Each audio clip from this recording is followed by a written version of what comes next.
Berg. And I'm Elle Nicole France. And we are the CRM Playaz. Wait for a minute. Is there an applause? I'm waiting for I'm waiting for technical difficulties. Oh, wait, you mean our trademark technical difficulties? Yes, exactly. Yeah, like when the echo of you starts coming in. Right. Well, last week. This is great. Last week, yeah, it was last week too. Last week was clean. I can't remember. Last week was not clean. Last week, so we had me tripling into infinity twice on the award show, and then we had last week was you hearing yourself over and over on the mic, right? And then you kept waiting. No, it was Esteban. That was an Esteban. Oh, I think inevitably it's Esteban's fault. Yeah. Realistically, technically, or otherwise, it's look, just Esteban's fault. If you're the head of Estivus, then you have to take responsibility. Yeah, that's true. So. All right, and as usual, our first greeting of the day comes from Ave. Oh man, wait, is that Latin? Like, is that the religious Latin, like Ave Maria, kind of holy friends? Only Sven would know. Hi, Sven. Always good to see Sven. Always good to see what language you'll be greeting us in as well. So it's a good thing. I think he's up to 13 languages now. All I know is I am really sincerely glad I am not in Texas, and I feel for all the people that are in Texas. One of my college buddies is in Dallas. The first part of the week, he had like power. They would have 2 hours of power followed by 7 hours without it. Jeez. And that went on for like two to 3 days. So. It's hard enough if you know that's what's going to happen, but I think part of the issue is that nobody really knows when it's going to be off or on, so it's that much harder to deal with too. It's like pump all your water. My mom in Houston said she at least had the foresight to fill several water bottles, like big containers full of water, because her power was on, but her water was out. So there you go. Amazing. We have it so easy. Well, actually, I think, Nicole, you might have it the easiest when it comes to weather. Brent second and me third, and mine's easy relative to almost everywhere else. So yeah. Well, I think what it comes down to is, like in many things in life, it's being prepared. So it's not so much that the weather itself was so insane. It's just that it was so unusual for Texas, totally unprepared for that scale and duration. So here's the thing. So was it 2 years ago when I think we were all there too. All three of us were there. Remember Microsoft in Seattle? Yeah. Oh, no, it was Snowpocalypse. It was Snowpocalypse, right? Yes. Yeah. Well, here's the thing. My brother and my niece and my sister-in-law are either full-time living in Seattle or my brother will be moving at some point to Seattle too. And so they're there a lot. So 2 days ago, they got 12 inches of snow, which is more than Snowpocalypse even. And so the interesting question is what they're going to do with it. I kept saying, just make sure that you tell somebody at City Hall and in the snow removal department that part of the deal is to take snow off the sidewalks, right? Which they did not do last time. And everyone was like, it's fine while it's still snow. It's once it starts to melt that it gets to be a bigger problem. They had no idea. No. And now they got a foot. I'd like to thank everybody for listening to the AccuWeather portion of the series. I want to say that Bob mentioned that Mars lander. We have some pretty significant competition here for eyeballs at the moment. That is a big deal. Oh, that's so boring. No, it's not. Hey, there's room for multiple screens. That's all I'm going to say. That's true. You need your split screen, multiple channels, multiple things going on. All right. So before we get to our guest, which is really going to be a special guest, someone that we've known for almost ever, it feels like, but in a good way. Before we bring him on, I wanted to give Mr. PG a chance to, once again, we're a week away from the event. Oops, what am I doing here? I want to add this. Give people a reason to join us next week for this. Oh, just look at their faces, for Christ's sake. That's, I mean, who would not want to go join that, right? You almost don't have to say anything about this one. I mean, every one of them is happy. What more do you want, right? So look, I mean, ultimately, the good thing. Oh, Bob, you're crazy, right? So, right. The AccuWeather Ultimately, plan. yeah, I'm sorry. So the good thing about this group, one, actually, even though the revenue is sort of generally in the same range, although one of them is a little higher than the other ones there, they're generally in the same place. Each one of these companies is very distinct in what it does. And frankly, rarely, I mean, you see a little bit of overlapping competition here and there, but not a ton in that group, right? And the interesting thing is, given that we're going to be looking at kind of the State of the Union, so to speak, or no, I don't want to get that far. Let's go to the State of the Union. If I get there, we're going to a whole other territory now. And so the state of the industry, this is going to be a really interesting group to hear from. And the other side of this is, you know, everyone here is a senior executive of one level or another, but they're different types. We have marketing executives, a couple of strategy guys, a couple of strategy people. We got a CTO, you know, with Don. So the perspectives they're going to give, even from the standpoint of their own work, it's going to be fascinating. And all of them, every last one of them is a long time experienced player in and influencer in the actual industry itself. And by the way, at least the ones I know, and there's only one I don't really know there, which I don't know Mr. Albano but Did all you of say them have- Albano? I guess, did you say Albano as in Lou Albano? Yes. Okay, well, it is Orfano, but that was Orfano, close. the wrestler, is the wrestler. Isn't Lou Albano a wrestler? Captain Lou Orfano. I'm good with that. No, actually. wait. No. Oh, let's do it. Well, there's another reason. Now we have another reason, but we're going to blindside this poor guy. Poor guy's going to get blindsided by the CRM Playaz. Or like, so the other four all have really, let's say, considerable other interests that will bring in a real interesting perspective. So we got a good one here. Well, I was going to say, Paul, you know, I mean, honestly, some I know better than others here, but to a person, those are really intelligent, really articulate, not just fun and smiley and happy people. So it's going to be an interesting conversation no matter what. Oh yeah, I mean, I'm very much looking forward to it, and of course we'll announce them probably on LinkedIn because it won't be today for sure. All the talking heads that are coming to join us too, besides of course the four of us. You know, so there will be, looks like, ultimately 9, 3 and 3 and 3 again. So be ready. Some that you've seen before, and some new folks that maybe you haven't seen before. Something borrowed, something blue. I'll tell them all to wear blue. Just that's right. Yeah. And then we'll borrow a couple of them. Right. So there is a question for L. Nicole. It is, in fact, yes, it is, because that way I can hear the runaway traffic across from me. But I'm not listening to it right now. Ooh, hey, wow. Is that a breaker thing? Yeah. Since we just touched on the round table, and the first one we did have Suresh Vittal, who was at Adobe at the time.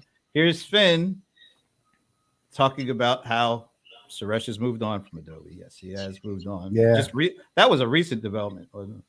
Yeah, I figure he went to. I'm forgetting now. He's a chief product officer wherever it was he went. Apteryx. That's right, chief product officer. Yeah. Yeah. I don't know why I haven't talked to him yet. I will find out. But look, what I heard, the rumor is, all right, he really wasn't happy with the way the round table worked, and that was just the nail in the coffin. Was that it? Yeah, he's like, look, if you guys are gonna get me doing this stuff anymore, I'm out. And I'm out. It could be the opposite, which he was so happy with. He went to another company, so another chance to be on a different round table. Yeah, right. Right. If he had only left a little sooner, well, we can find a place for him, I'm sure. Maybe we can get him on. Maybe this way we can get him on the show a lot easier. And right, and then we can ask him why make the move, right, and find out. He's a great guy, and he's going to be terrific wherever he goes. So that's right. So just wanted to point that out. Okay, before one more tease, because I don't think we see our guest in there just yet. All right, so I was looking at some of the recent earnings announcements and reports and all that. and one kind of stood out to me. Let me see if I can bring this up. HubSpot. Look at now. I know Paul. I know you and I. We actually go right back to 06, Right. when it was just Brian and Dharmesh. Yeah. Look at this. They are now a $1 billion annual run rate revenue company. Amen. Good for them, man. Yeah.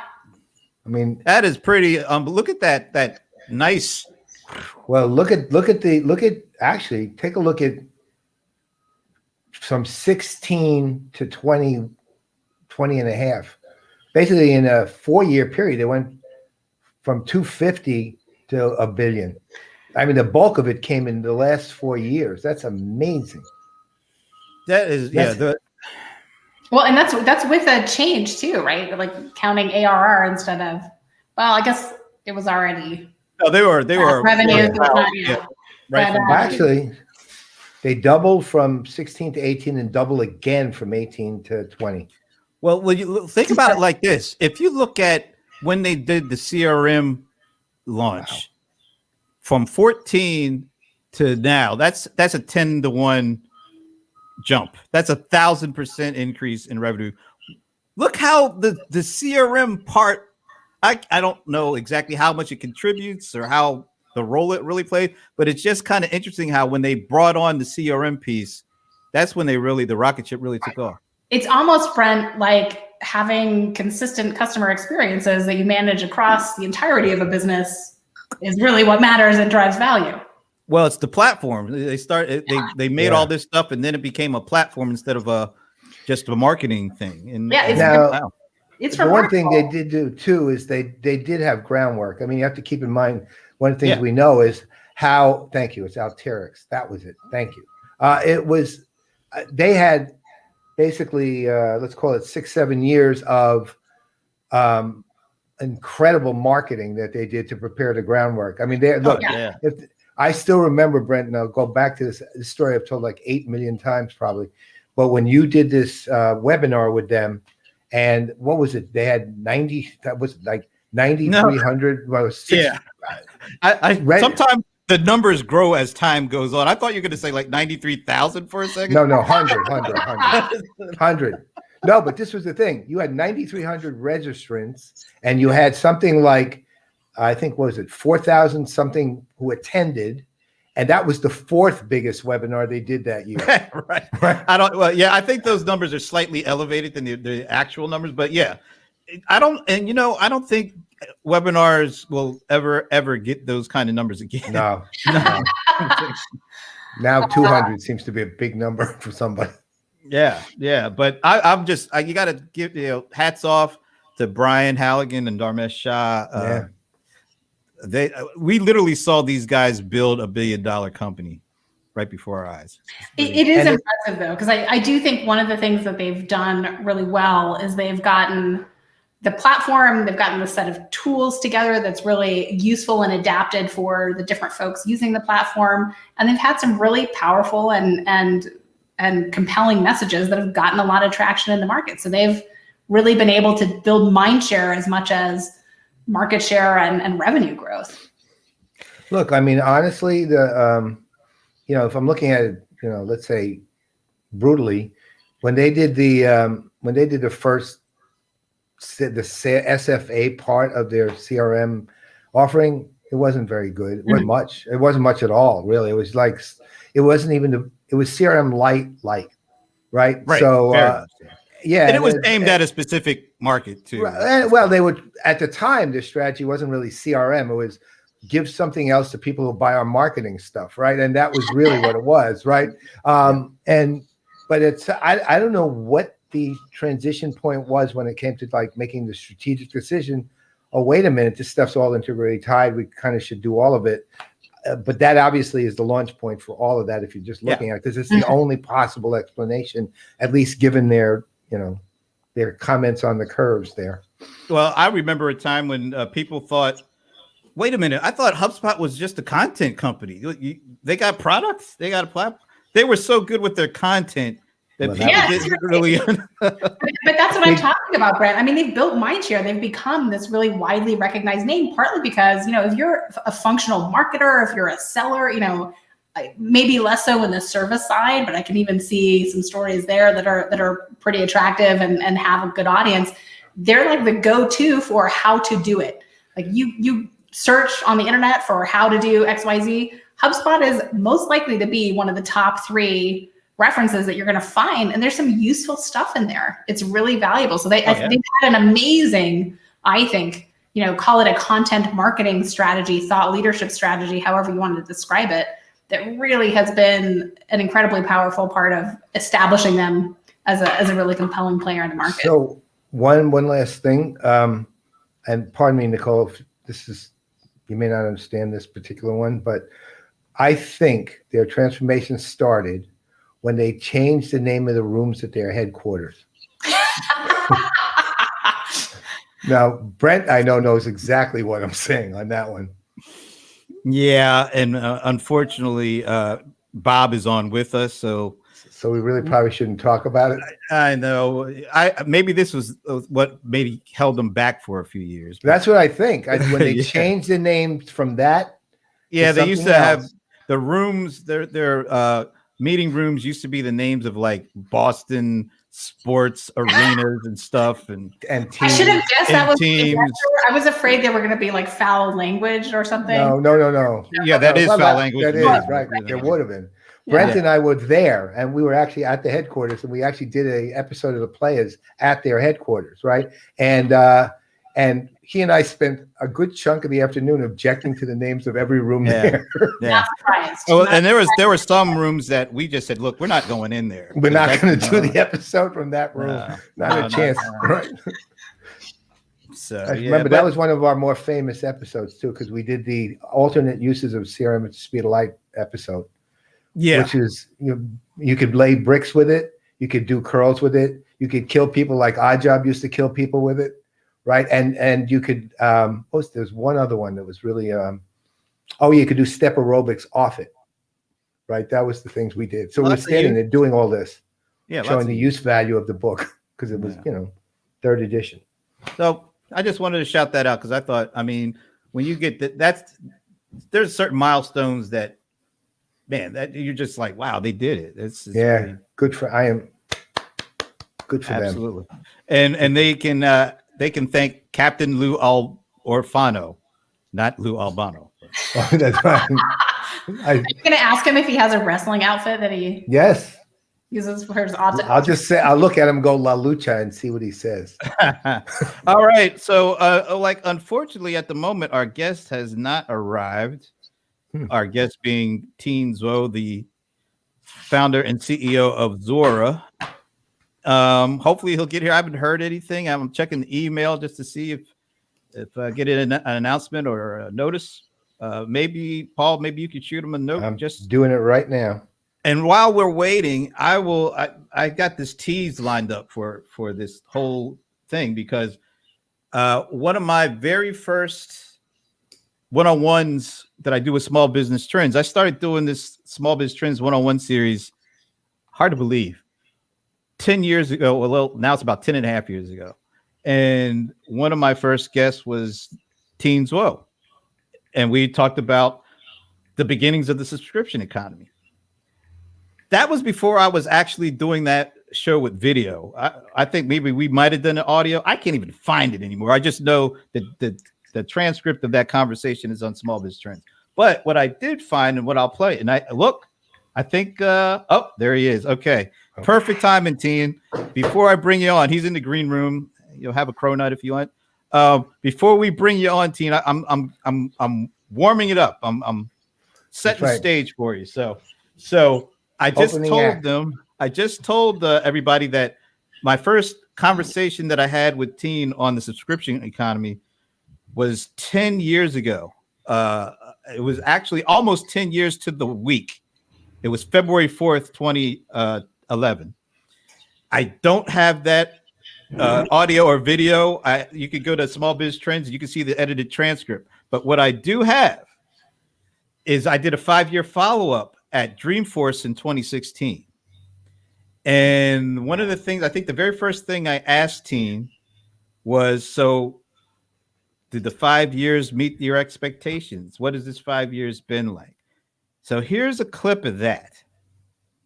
Not have to buy products anymore. So instead, we would just use services. We would pull out your phone, tap into the latest service to really meet our everyday needs, both in our personal lives as well as our business lives, especially with these SaaS applications. And 5 years ago, when we really talked about this, it was probably a lot of skepticism, right? People really didn't, necessarily see it coming yet. You think back 5 years, Uber, really wasn't around, right? We weren't, picking up our phone and trying to get from point A to point B. Netflix, gosh, 5 years, there was probably still that DVD company, or maybe they were just doing that split, or, that What was that, Blockbuster? Was that still around? Blockbuster was still around, right? And but fast forward to today, and what we talked about has really come about, right? So this whole idea, you don't have to buy a car. Now that there is Uber, there is Lyft, more and more people are going from 2-car families down to 1-car families, or even just getting rid of their cars altogether. And then obviously, with movies, if you walk into Best Buy today, my understanding is you can't even buy a DVD player anymore, right? We're just simply used to pointing our phones and our TV sets to whatever we need to get the music and the movie services that we want. And then 5 years ago, you're talking about 2011, right? And the whole technology sector has shifted over, where it's not just startups, right, trying to build the Salesforce.com of this or the Salesforce.com of that, but the whole software category has shifted to software services. You've seen Adobe saying we're going to only offer Creative Suite now as Creative Cloud, and you can only subscribe to it. I just logged into my Microsoft Office account, right, or account, right, the software after we did the upgrade is asking me to log into something, right? So this whole idea of technology as offered services is there. So I would say today, we truly do live in a subscription economy, and it's played out exactly as we had hoped. All right. Okay. Well, with that as the setup, there he is. He is the man. Whoa. Hey. Wow. Good to see you, man. Look at that video from a few years ago. Yeah. Well, Wow. let me first say a couple of things before we get into it. I was really not great at doing mobile video at the time. And that beep you kept on hearing, it was because I was holding the camera wrong and the thing was trying to tell me you hold it a different way. That's why it was portrait and not landscape. Oh. So there's that. The audio was terrible, but Tien still looks the same, which is kind of. I was literally thinking we were coming here. I was going to see gray hairs now. A little bit But of look at you. Look at you. You're not. Right. So what? One of the things I thought I'd let you do, you probably already did it before, but for all the naysayers or all the folks who said, oh, why would I ever subscribe to this or that? Have you already said, I told you so? And if you haven't, feel free to do it now. What's that? I told you so. Look at that. Don't buy it anymore. The end of ownership. It's all coming true. It's all come true.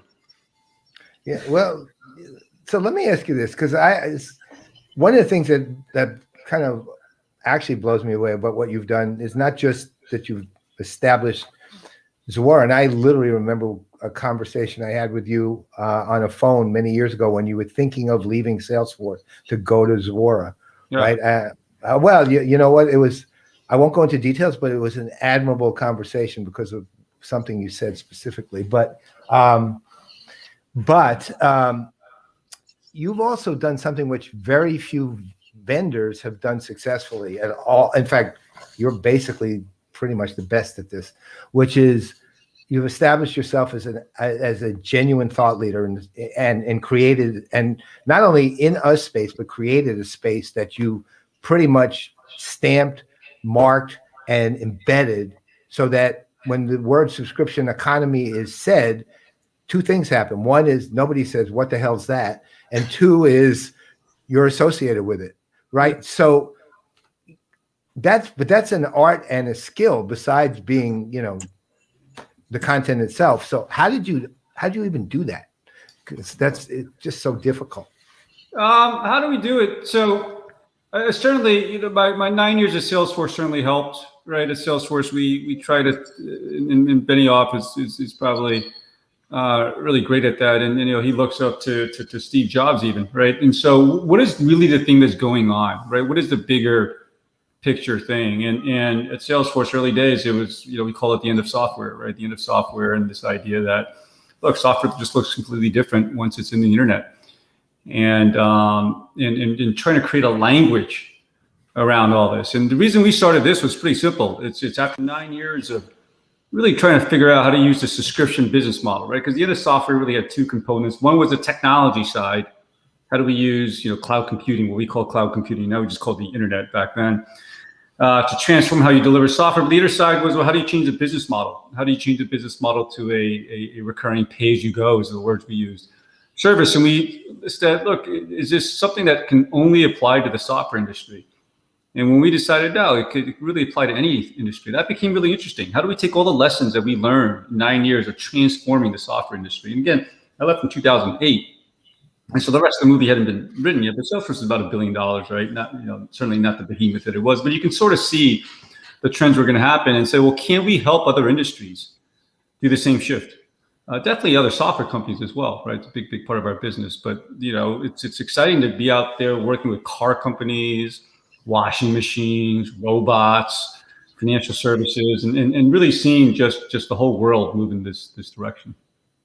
But you go beyond that pretty far too. You, like, when the newsletter comes, because I read it when you send it, the subject matter is well beyond just the pure subscription economy. So, let's say this: you don't repeat the words over and over again just so somebody remembers them. You actually you establish it's a very wide range of a number of areas of content that are, let's say, not directly in the path, but around the path too, which again makes you very different than you're not just focusing in on industry matters. You're focusing on kind of how life works in this, right? Which is a different level. And that's the part that really genuinely is the part that really, I think, distinguishes you from anyone else I'm reading who are attempting to do, let's call it, thought leadership level work, but are working for a vendor. Yeah. I mean, I think it starts with not trying to think of it as thought leadership, right? Not trying to think of this category creation. I mean, hopefully those things happen. You're just trying to tell a story of what you do. I mean, these days, I'm talking to so many manufacturing companies, and the story I relate them back to is in 1999, right? People didn't use Google in 99. We didn't have Wi-Fi in our homes. We didn't have high-speed access in our homes. We're Salesforce. We're selling to salespeople. They're in hotel rooms. They're unplugging the phone, plugging into their compact brick, right? And then you hear the 56K modem go, and that's how they interact with the internet. And so it's really, really early days, and we pushed our first release of Salesforce out. And we became obsessed. I don't think we slept that night because we were trying to say, well, are people logging in? They're logging. How come they're not creating a contact? How come they're not going over here? Right. Well, we wanted them to do this, but none of them seem to be doing that. And you just start obsessing about the data, and it just blows your mind because as software developers, you never really knew how people use your software product, right? Didn't you? It used to follow people home, right, to watch how they installed in, or Quick In. And they're famous for doing that. And so, look, software industry, you obviously, that seems quaint and silly now. But now imagine you're a car engineer. You design like the latest car, and now you're like, gosh, these cars are connected to the internet. That's how my customers are really driving my car. All right, they're driving too fast. They're driving too slow. Right, whatever it happens to be. You make washing machines. Like half my customers are putting too much detergent into the machine. Right. And you're like, gosh, you want to just like, don't do it like that. So you start wanting to take over more and more of what they do, offer it as a better service. And so this whole idea of a service mindset is really taking hold. And once you go there, I remember, fast forward to 2001, 2002, .com bust, we had all these companies, all these VCs that were saying, look, just give the customer the software. Right. And what we said is, yeah, but if we do, we lose all that data, all that relationship. We lose a different way of working that we really enjoy, right? That we can actually deliver something better for the customer. And so we kind of refuse to do that. And so when I look at what's going on with IoT, connected devices, there's no going back.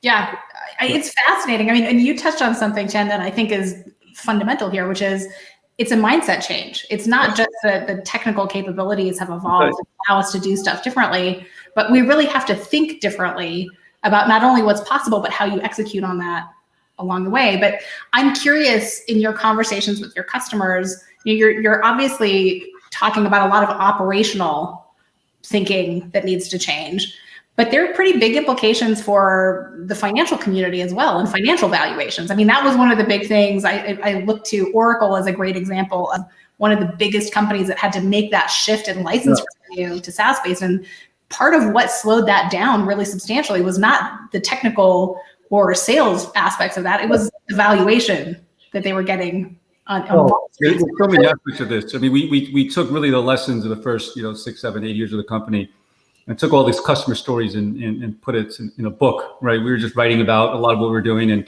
the book's called Subscribe. It's sold 170,000 copies around the world so far.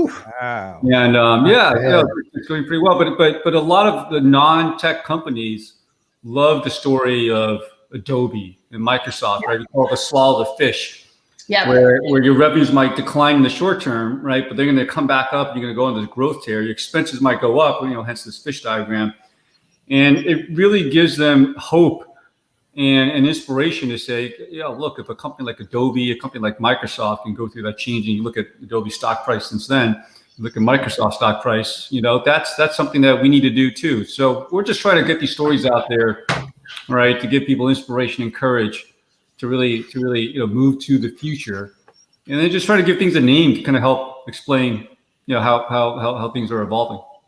It's kind of nice that there's a cohort of companies across different industries now, and we have enough history of doing this that there are some really useful examples. And you can identify what the outliers are. You can identify what the sort of common trends are, or what to expect.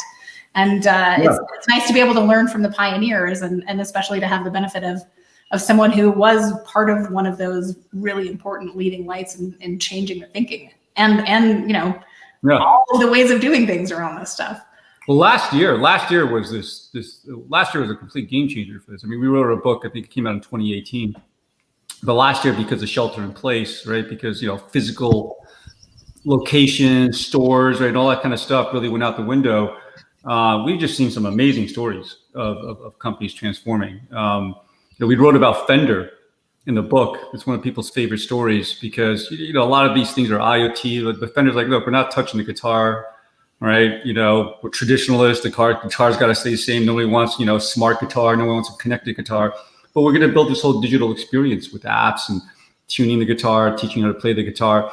And that service is doing okay. And I think if you buy a guitar, they have little postcards saying, hey, sign up for Fender Play, sign up for Fender Digital. But when people in shelter in place in April, they decided, look, people are probably stuck at home, right? Some of them want to watch, what was it about, Tiger King or something, what was popular back then. And, I did that one myself. Tiger King, learn how to play the guitar. Get that guitar out of your closet, your attic. And they 10x their subscriber base in like 30 days. And if they didn't have that digital relationship with their customers, if they're depending on customers to go into the Guitar Center, the physical store, right, they would have been a completely different company. But as a result, you look at their 2020 results, right? Not only did they sign up, like 1 million subs, but they actually sold more guitars last year than they ever did. And so that digital relationship with your customers has been the game changer last year. And so what we're seeing now is just companies really waking up to this new model and the need to press as fast as they can into this future. You have a guitar? What's that? Do you have a guitar? I did try. I'm still subscribing to Fender Play. I'm still stuck on level 1, and so I gotta put a little bit more effort into it. Yeah. All right. Hey, I'll leave you alone then. Recently, and Paul pointed this out to me, it's like maybe a week ago. Amazon put out this page about their new Amazon subscription boxes, where it's like you could subscribe to all these different bundles of things in the category. When you see something like that, how does that make you feel? I think there's certainly a lot of successful boxes out there, right? Chewies out there, but I think the number one mistake that we see companies make, is really to say, let me take my same business model of selling you a product, and let me just do it on a recurring basis, right? So we call it the whole stuff in the box market. And that's not really what it's about, right? If you go back to that story of Salesforce, it's really about, you can actually understand more about your customers than you could ever do before, right? There's no reason not to have a digital relationship with your customer. And I'm not talking about just, the purchasing. I'm talking about like understanding how they're using your service. Are you delivering the value, right, that your marketing, your brand, or your salespeople promise, or whatever you sold them? And how do you build a relationship around that delivers a higher value? Right. So Uber is not just about renting a car, right? Say, well, the whole point of the car is to help you get from point A to point B. Let me help you deliver that. Right. The whole point of buying a tractor or an excavator is to move some dirt. But what if I can charge you based on how much dirt you moved? Right. Wouldn't that be better? Wouldn't you be better off for that? And so the successful boxes, I mean, if you look at, say, a Stitch Fix, right? It's not just about, hey, you got some clothes. You actually have a stylist that understands who you want, understands things are going in your life. You have somebody you can talk to. So they're curating, where they're building a whole experience that delivers something real, something of higher value than that you're really, really looking for. And those are the companies that are doing something new, doing something innovative, and really transforming. But look, it starts, and you guys know this, right? It starts with the customer. It starts with the customer, and it starts reimagining them as a subscriber, right, to the innovations and the expertise that you have. Not somebody that's simply trying to buy a product. What strikes me here is that there's a real relationship between the business model and the ability to not only collect, but actually understand and interpret those digital signals, because you have a kind of strong feedback loop as a business between those things, and you see very clearly why the connection matters. I mean, it's really interesting to me that what you're talking about here is really getting those digital insights that allow you to anticipate customers' needs in a different way. Yeah. You simply aren't able to do without them. And they don't necessarily replace the face-to-face signals. They're just different. And they provide a different source of insight, and they enable a different kind of response. And so it becomes a question of, what is the right mix? How do you put all of these things together? And, when you've got a business model like what you're helping your clients to establish, you've got something that really becomes a very positive, self-reinforcing. That's right. Because you're constantly having to think and innovate. Any company is, but you've got to turn the feedback loop to do that. There's a reason that we always said, look, there's two fundamental model shifts when we talk about software as a service. There's a new technology model, but there's a new business model, and those two things have to go hand in hand. Right? Because if your business model is based on continuing to have your customers value your service, renewing them, then you're going to focus on this. The flip side of it is true. Like you see these, you see these apps out there, right, on the iPhone and the iPad, and a lot of them sell for just a one-time fee. But you get, the programmer, the designer, they release the app, they sell, 100,000, $1 million, and then they don't have anything else to sell. Right. And so they stopped investing in those things. Or the Adobe story. The Adobe story was, look, we didn't just try to flip our business model, right? But we create all these innovations, and only 20% of our customers are on the latest release because we're asking them to pay $700, $1,000, $2,000 for these new capabilities. And so we're not getting any of the return that we have that we can from all this R&D investment that we just did.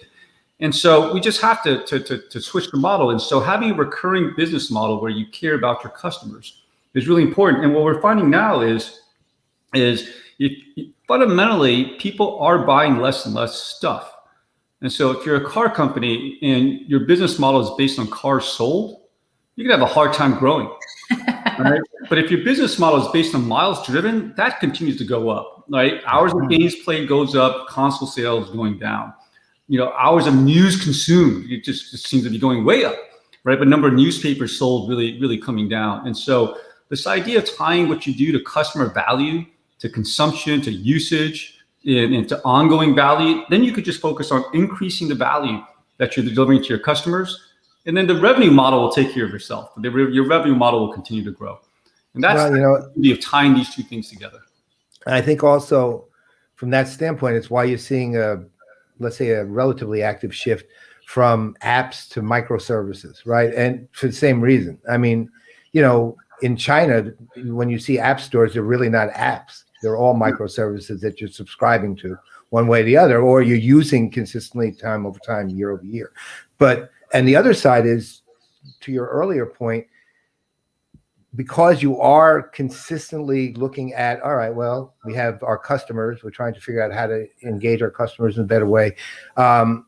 It's changed the nature of how even things like e-commerce are being looked at. So for example, one of my prevailing like rants, and pretty much a rant, is that stop thinking of some difference between transaction and interaction.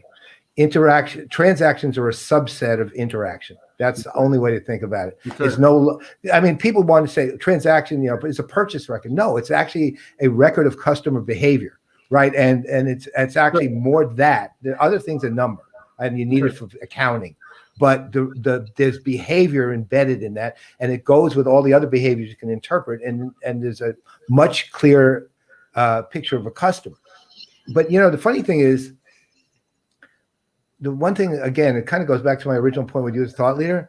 I actually was thinking about this last night when I realized you were coming on. I've actually talked about this many, many times. You actually, as a result of kind of the way you've actually kind of lit, something you said to me in 2003 in Shanghai, where both of us coincidentally were. I still remember that. We had breakfast in Shanghai. We both happened to be there. We were entirely different events. And I was writing CRM Speed of Light, and I was asking you, I said, what's Salesforce's real game plan? And you said to me, we want to be the network upon which all business applications are run. And which was not the CRM answer I was looking for, or expecting, I should say. But that was the day that I understood for the first time that Salesforce never was a CRM company; they were a platform company, right? And that Salesforce never wavered for 1 second off that vision, never, not for a second.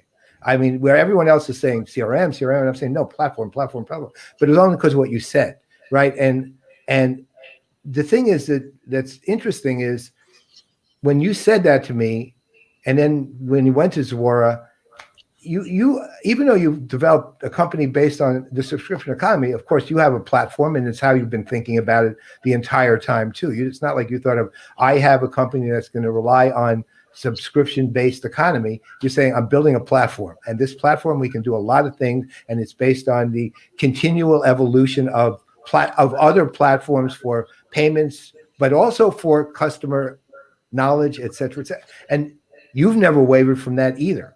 Never, not for a second. And that's why, again, I keep coming back to you. And I'm sorry I'm pounding so hard on the thought leadership side, but the reality is I'm trying to, I have a thing about that, and I'm trying to get other people in the industry to be that, right, on the vendor side, and you're pretty much the paradigm for it. So now that I got you, I'm going to squeeze you dry here. Sure. on that. And plus, you're an arch conspirator, which I like about you too. Arch conspirator. I don't think I've ever been called that. Wow. Okay. I will just remind you one thing. You and me having a long conversation at the Clyde Hotel on how to get John Tashik to write. That's right. You did get him to write. Yes, we did. It was the pincer movement. Is that it? Oh, no, it's brilliant. No, it was literally a conspiracy. Did all that happen in Shanghai on that chance meeting? That was at the Clyde. That one was at the Clyde Hotel in San Francisco. Right, I still remember. It's hilarious. Disgusting. Ken, I've got a question for you based on some of the comments that you've made and observations as well. And that is that what's interesting to me about the evolution of this kind of subscription approach writ large is this idea of anticipating customers' needs and really understanding what they use and how they use it, where they go wrong, where they make mistakes, where there's stuff that, let's take the software example, you thought was, a kind of throwaway feature, but ends up being something that is really, really frequently accessed and becomes instrumental in how people work effectively, for example. What is your take on this whole realm of simplification? Because it seems to me like part of the challenge ultimately is how to design stuff for people that's really easy to use to get them to what they're trying to do. And in a whole lot of products, including software, but other things, we've tended as companies to develop more and more stuff that doesn't necessarily help toward that end goal. And if you can see and understand what's happening with your customers, doesn't that make it easier to rationalize what you're actually selling or delivering to them? Yeah. I mean, simplification is probably this never-ending battle, and certainly, you know, you look at my old product, Salesforce, it gets more and more complex over the years. And, you know, we have criticism of our product being more complex. I think that the thing about simplification is it's a layer, right? There is a lot of complexity. Yep. How do you put the complexity in the background, right, and show an interface to people that's as close to what they're trying to do as possible, and to narrow down, you know, it's a funny balancing act. You want to narrow down their field of choices because you want them to be overwhelmed, but when they do have those additional advanced needs, right, they can go access those things. And so that's always just the, you know, so the art of design winds up being really, really important in this new world. Right. But I'll tell you, like, if you're a subscription business, you're forced to do it because, you know, when you sold a product and the customer now bought the product, right, it's now their product, and, you know, read the manual, go figure it out. Right. But as a subscription service, if they can't figure out how to use your product or your service, right, within a few clicks, you know, they just move on. And so, you know, think of this as there's like an Instacart effect, right, just from the year 2020 that's now spreading across all companies, and they're realizing if they can't make some things as simple, then something else is just going to come along, and that's where the customer's going to gravitate towards. Yeah, might not even be better, but if it's simple, it might get more use. That's right. Yeah. Can we talk a little bit about we're approaching a year into this, being in this pandemic, and there's been like ridiculous shifts in customer behavior and expectations and activities. You know, people they had to stop buying groceries the traditional way because they couldn't, and so they had to start buying things that they would normally buy face to face. Now they're coming, you know, digitally to buy them online. There's this whole D2C movement because companies who could usually sell their stuff in the stores, stores are getting closed. So now they had to start trying to figure out ways to sell their stuff directly to the consumer. Can you talk about what's kind of the major differences in customer behavior that you think have really made a difference or a change in the way that subscription economy companies operate? And are some of these changes, how many of these changes are going to be permanent versus just temporary? Oh, these changes are permanent. I think 2020 was a huge victory for companies that had moved into the subscription economy. And so if you're a pure subscription business, you probably thrived in 2020, right? And so you see that with Zoom, you see that with a bunch of other companies. And if you were a company that was dabbling into subscriptions, you know, what you saw was that was the strongest part of your business. It's probably was the fastest growing part of your business, and in other places really declined. And we're seeing this across the board. I mean, our study, we were doing them monthly. And so the last one was towards the end of the summer. And we showed that half the companies in the subscription economy really weren't affected by the pandemic. About, if you remember the numbers, about 25% actually grew faster, right? And about the other 25% that grew slower, half of those, about an eighth of the whole pie, were still growing, just a little bit slower rate. And the last eight that actually, you know, shrunk, right? You know, they didn't shrink by like, you know, their revenues didn't drop by like 60, 70, 80%. The revenues dropped by like 5%, 10%, right? Because they had a recurring customer base that was loyal, and they were able to pivot. And so, you know, one of our favorite examples was, you know, restaurant services, restaurant reservation services like a Resi. Obviously, there's no reservations, but they pivoted really quickly to say, you know, we're going to help you with curbside pickup, home delivery, whatever it happens to be. And so, you know, companies were really able to pivot and say, look, you know, we understand your needs have changed. We understand you were talking to your customers. And so maybe what we used to do for you is not quite relevant, but look, we still have expertise, we still have innovation, and they were able to pivot and hold on to the bulk of their customers. And then towards the back half of the year, they started growing again. Another company that was a great example would be Kayo. They're the sports streaming service, the number one sports streaming service down in Australia. And in March and April, when there were no sports, they thought their service was just going to decline. But they did a couple of things. When they had a second service around movies that they were going to launch towards the end of the year, they pulled that up. And the sports service started, you know, kind of like you saw the whole Michael Jordan series on ESPN, Yeah. right? Because people still want to watch sports. right? They can't watch live sports. Well, find some other stuff for them to watch, and they're going to stick around. And so they found that their sports service actually didn't decline. It actually accelerated. Now they pulled up the movie service. That's accelerating too. And they've got these twin engines. And 2020 has just been a fantastic year for them. And so that's what we found. Companies that were subscription businesses really, really thrived. And people are just starting to wake up to the power of this business model. So the question is sort of a weird hybrid model out there, which I'm still sort of wondering about, even though I understand why it's being done, which is the movies in theaters, HBO Max hybrid, right? Which is a very odd model, right? It's basically launching a movie in a theater, which no one will go to, and then launching it for free, streaming on HBO Max at this little identical time. Paramount Plus is going to do the same thing. So you can have a number of these sort of, now I'm assuming, and I don't know, and maybe you can provide some insight, because it's an odd model to me, that the movie companies, if they don't own the actual streaming property, have some sort of revenue share from the streaming subscriptions that they have. I'm just unclear of what they think they're going to get out of this particular model, other than crash, right? I mean, look, the business model is already proven. I mean, just look at Netflix, right? Netflix is the biggest spender of content.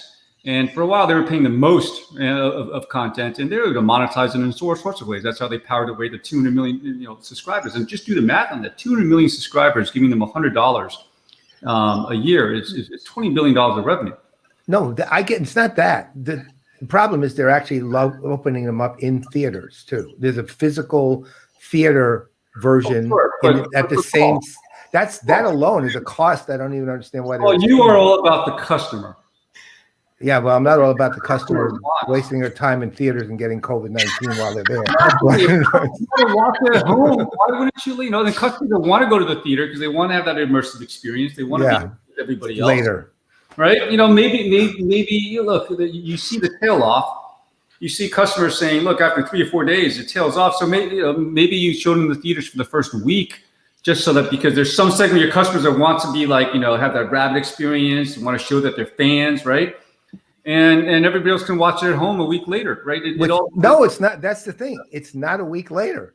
Literally, they're releasing the movies the same day in the theaters and on HBO Max. I'm watching them on HBO Max. Well, yeah. Well, right now it's like Wonder Woman. No one's going to the theaters, right? But when it normalizes, I don't think we're going back. I don't think we're going back to say, movie theater first, and then maybe you'll go on HBO, and then maybe you'll go on DVDs, and eventually hit streaming, right? But they might separate by a week or two. Again, it's just about your customers and segmenting them and giving them the experiences that they want.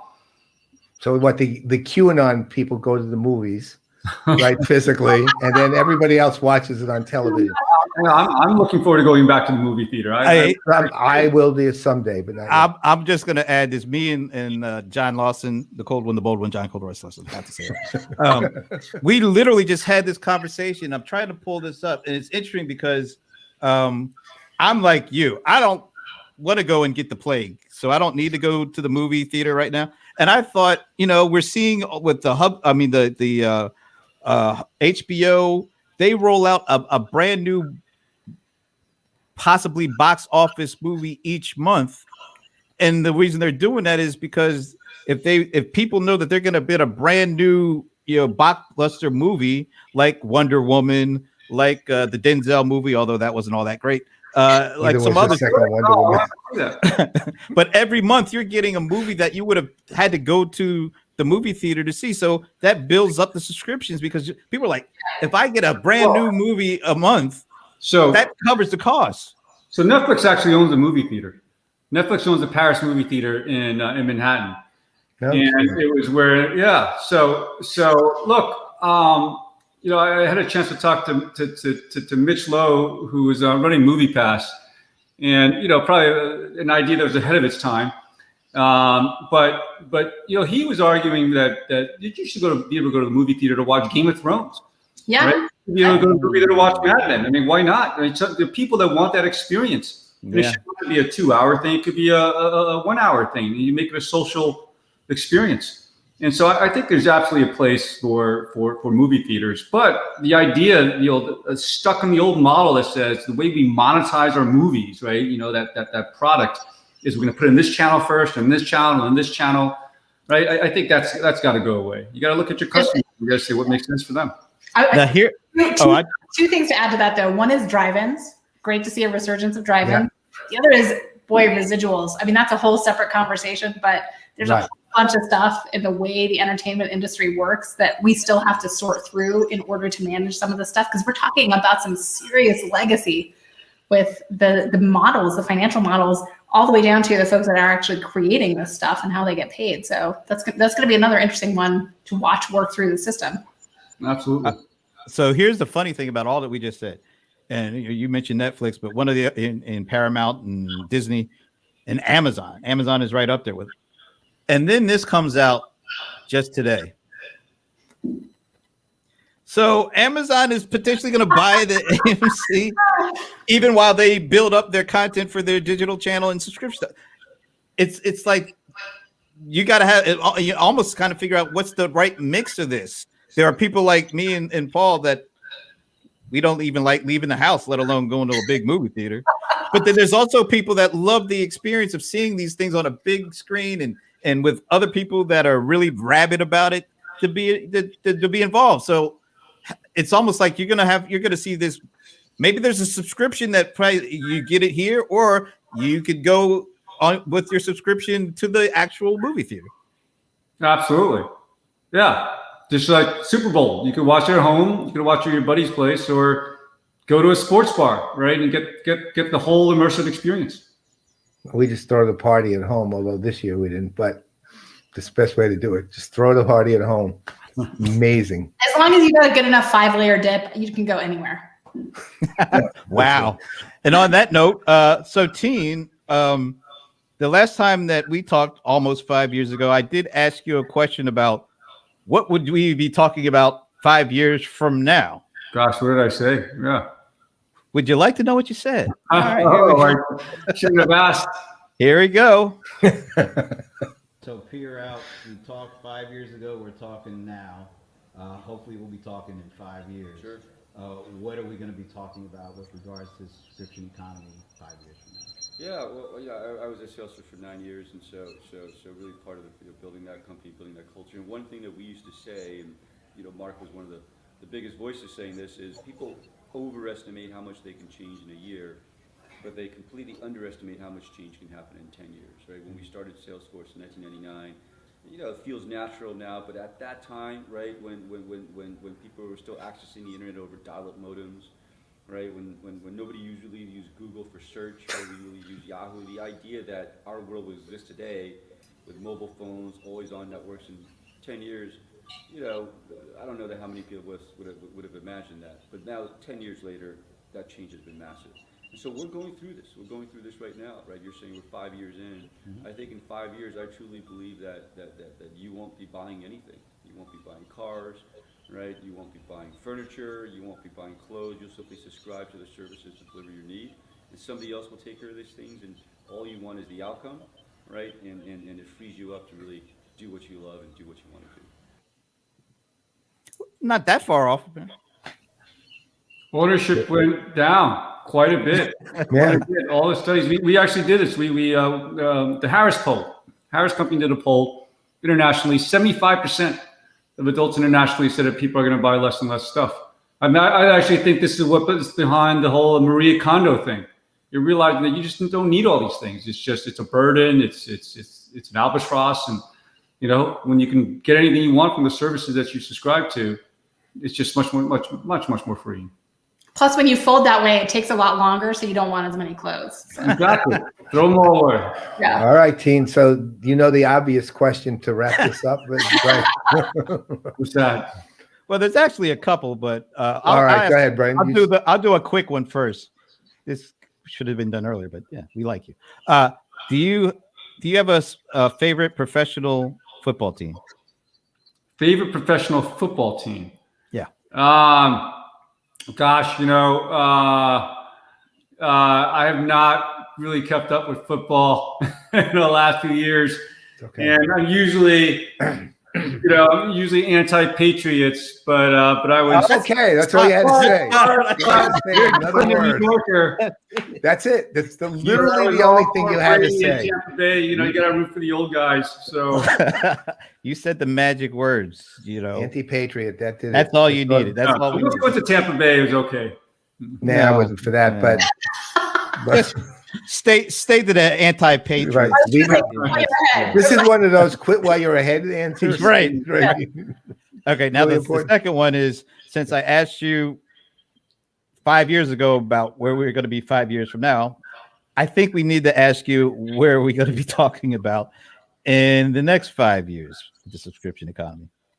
Maybe I'll give a slightly different answer this time.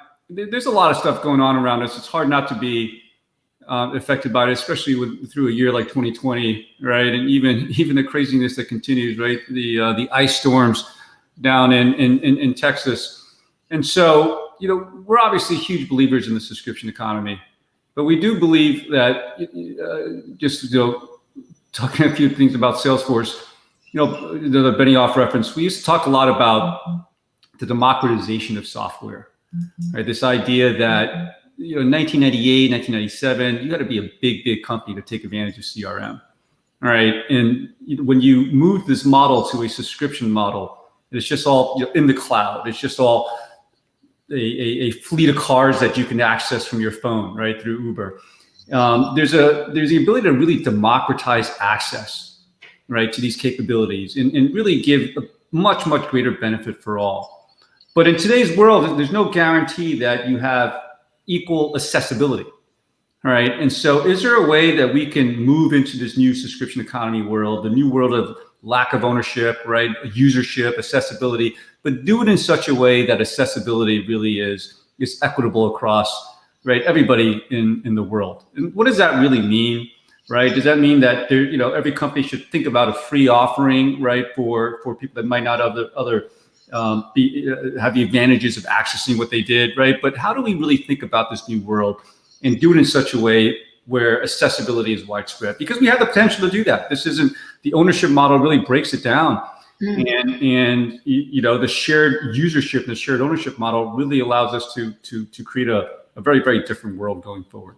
And I like to really, hope that the industry thinks a lot about that in the next 5 years. I want to just pop up this comment from Lucas Farias. I hope I'm saying that right.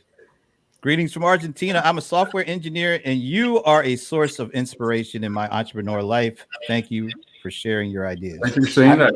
Yeah. No, I go along with Lucas there. I thank you for joining us, and I love doing these conversations every 5 years or so. But I wouldn't mind doing them sooner too. Yeah, we'll try to do it sooner next time. Before I forget what everything I said. All right, man. Thanks a lot for joining us. Awesome. It's a pleasure. And on behalf of Tien, I'm Brent Leary. I'm Paul Greenberg.